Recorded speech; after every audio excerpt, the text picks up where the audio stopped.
નવસારીમાં મુશળધાર 11 ઇંચ વરસાદ પડ્યો, જેના કારણોસર પૂર્ણા નદીની જળ સપાટીમાં વધારો થયો। 10,000થી વધુ લોકો પ્રભાવિત થયા છે। કાંઠા વિસ્તારમાં રહેતા લોકોનું સ્થળાંતર કરવાની પણ ફરજ પડી।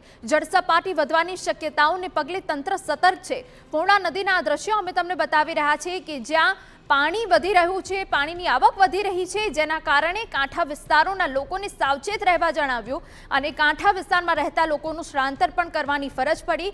નદીના પાણી કાંઠા વિસ્તાર સુધી પ્રવેશી ગયા છે। હવે જ્યારે જળ સપાટી વધી રહી છે, જળ સપાટી હજુ વધવાની શક્યતાને પગલે તંત્ર પણ સતર્ક બન્યું છે। અત્યાર સુધી 10,000થી વધુ લોકો પ્રભાવિત થયા છે। કાંઠા વિસ્તારના લોકોને સુરક્ષિત સ્થાન પર પહોંચાડી દેવામાં આવ્યા છે। પૂર્ણા નદીની જળ સપાટીમાં સતત વધારો થઈ રહ્યો છે।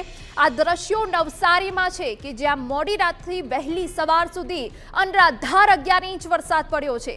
વરસાદ પડતા સર્વત્ર પાણી જ પાણી જોવા મળી રહ્યું છે। નવસારી હાલ સૌથી વધારે પ્રભાવિત થયું છે। ત્યારે સંવાદદાતા નિલેશ ગામિત વધુ વિગતો આપી રહ્યા છે। નિલેશ, જે રીતે હાલ દ્રશ્યો પણ બતાવી રહ્યા છે જ્યાં પૂર્ણા નદીની જળ સપાટી વધી રહી છે, 10,000થી વધુ લોકો પ્રભાવિત થયા છે, શું અપડેટ?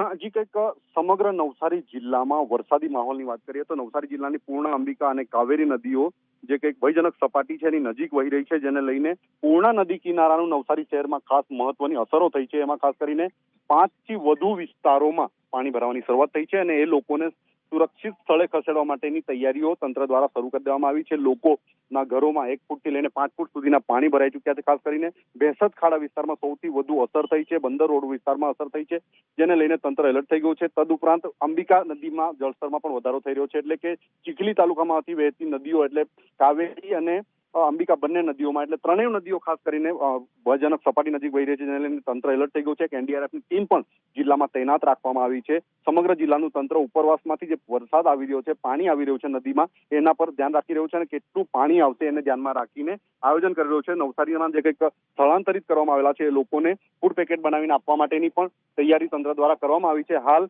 સમગ્ર જિલ્લાનું જે વહીવટી તંત્ર છે, વહીવટી તંત્ર કોઈ અનિચ્છનીય ઘટના ન ઘટે એને ધ્યાનમાં રાખીને સાવધાનીના ભાગરૂપે પગલાં લઈ રહ્યું છે। નવસારી જિલ્લામાં હાલ વરસાદ થંભી ગયો છે, પરંતુ નદીઓમાં જે જળ સપાટી વધી રહી છે એ નવસારી જિલ્લાના વહીવટી તંત્ર માટે માથાનો દુખાવો બન્યો છે। જી, વધુ વિગતો અમે તમારી પાસેથી લેતા રહીશું। અમારા સંવાદદાતાએ જણાવ્યું કે વરસાદ તો હાલ રોકાયો છે, પરંતુ નવસારીના માથે હજુ પણ સંકટ છે। આગામી કલાકોમાં જો ભારે વરસાદ પડે છે તો નવસારી માટે મુસીબત છે।